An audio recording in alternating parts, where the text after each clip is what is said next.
So I want to finish up what we went over in class. So we started going through the different geometries, and we did when you have 2 bonding pairs and 3 bonding pairs, but we didn't get time to do 4, 5, and 6, or any of the ones where you have bonding domains and electron domains. So let's start off here with AX4, which we said we had 4 bonding pairs and no lone pairs. So I mentioned this in class, but this thing is called tetrahedral. And it should be easy to remember that 4 bonding things is tetrahedral because tetra is our prefix for 4. All right. So in the tetrahedral structure, the reason that it's tetrahedral in shape and not square in shape is because we get a bigger bond angle with 109.5 degrees as opposed to a square which would only have 90. But we have 4 bonding things, so when we look at our hybridization here, we have S, P, P, and P, which is sp3. So your standard classic example is CH4. So you'd have a carbon in the middle and a hydrogen up here and a hydrogen over here.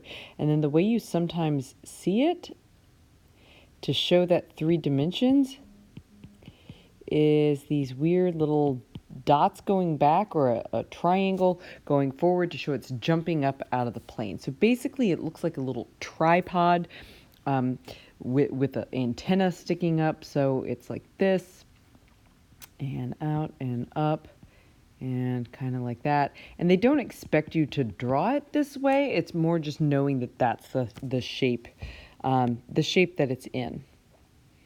So if we look down here at the 5,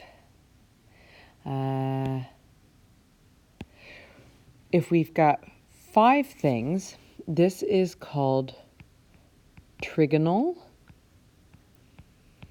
bipyramidal.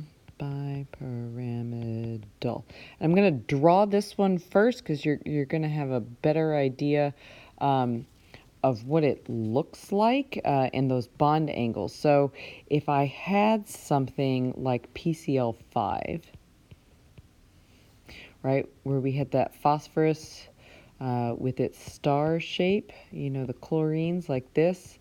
Well, that's what it looks like in 2 dimensions. But in 3 dimensions, you've got this center thing that is hooking out to these guys, which are actually in a triangle around this way.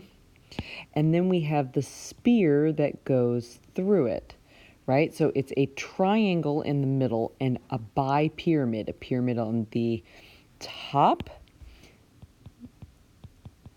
and a pyramid on the bottom. And again, you don't have to draw it this way. I'm just showing you that's what it looks like. So that means that we've got 2 different sets of bond angles. In the triangle portion, we have 120 degree angles, right? Just like the trigonal planar. But with this spear sticking through, well, that's sticking through at a right angle, so that's actually a 90 degree. Now, in terms of the hybridization, you might be wondering, with 4 things was sp3, where does the 5th one come from? And technically, the 5th one, although they've kind of taken this out of AP, but the 5th one comes from the next set of orbitals, which would be D. So that's how you get 5 things out of there. So a little weird. And again, we're not as worried about the hybridization on the AX5 or that whole family as we are on 2, 3, and 4. Okay, so next was the 6. If we have 6 and 0, this was what I called octahedral. Now here's the annoying thing. Tetrahedral was easy because it had 4 things, and tetra means 4. Oct means 8, but I only have 6 things. So again, let's go back to the drawing board here and show you what it looks like to make it a little bit easier. So this was the one where it was like sulfur, and it was this way, and then this way with my fluorines. And the way we draw that one is we have a square plane. All right, so you imagine this is a flat square of a plane, again with a spear stuck in the middle. But this spear here gives me 2 more pyramids. And those 2 more pyramids technically makes the shape of an octahedron. So you can play around with paper cubes and kind of figure all that out. But essentially, no matter which way you flip this thing, it's got right angles. It's all kind of square. So it's 90 degrees there. And if I've got 6 things, well, that's S and P3. And now I have 2 things from the D family. So those are our basic steric number families. And then we can start taking bonds away and replace them with lone pairs, and we get some slightly different things.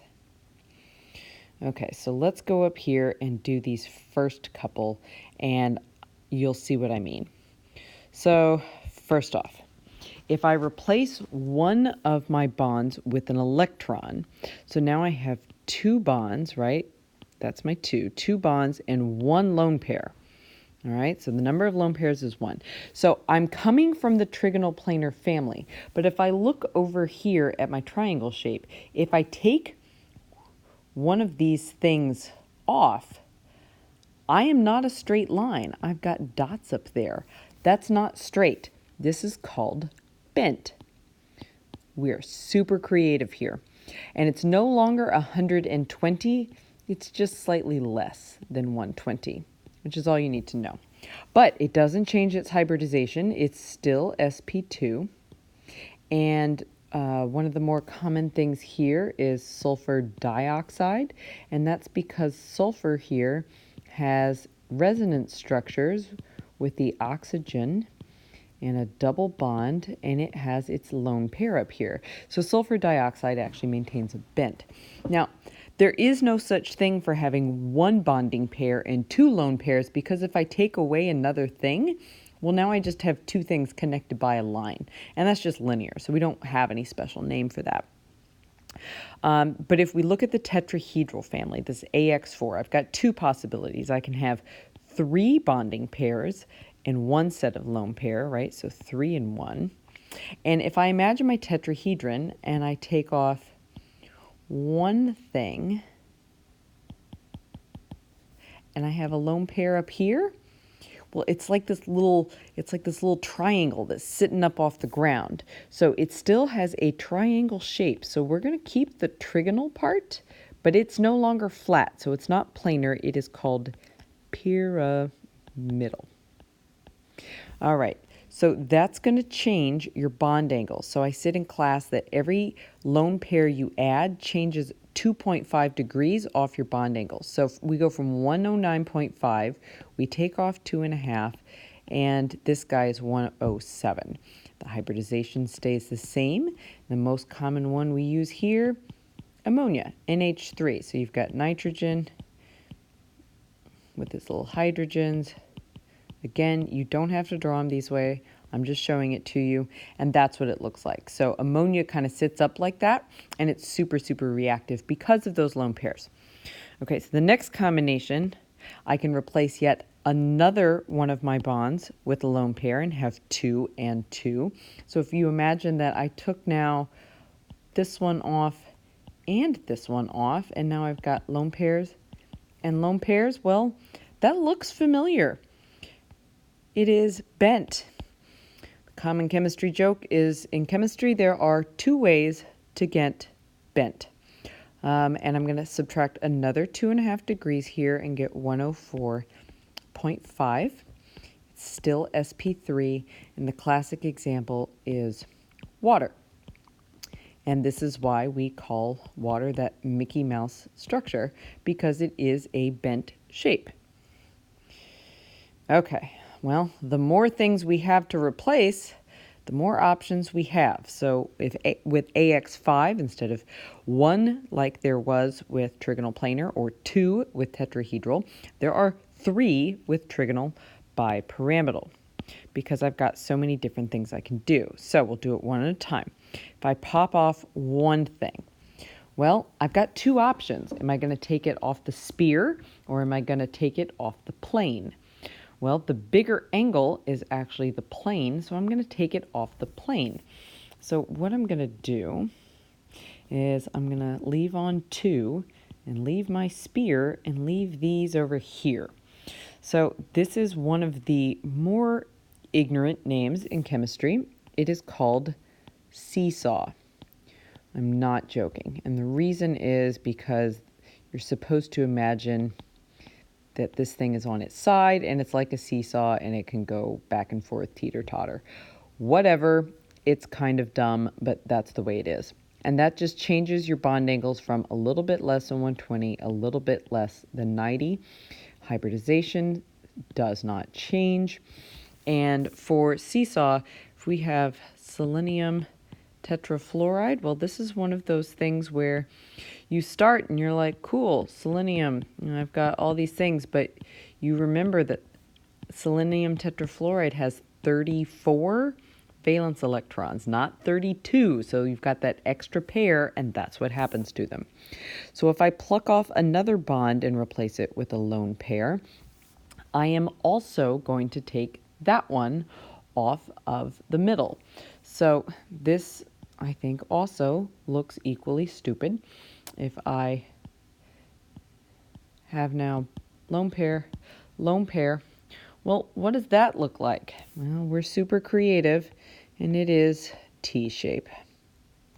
Okay, and T-shape actually does give you 90-degree bond angles. sp3d, that doesn't change.